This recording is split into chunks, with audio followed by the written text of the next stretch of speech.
Alam mo kung ano yung nakakatakot? When someone start liking you, pero di pa naman talaga nila kilala kung sino ka.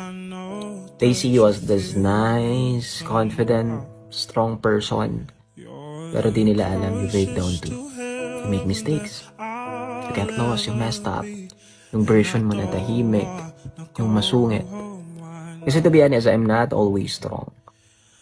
Sometimes I just pretend to be okay. But you know what I realize?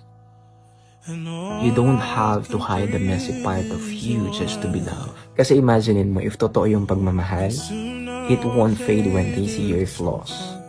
It will grow deeper because of it. So if someone stay after seeing the parts of you that are not perfect, alam mo, don't take that for granted.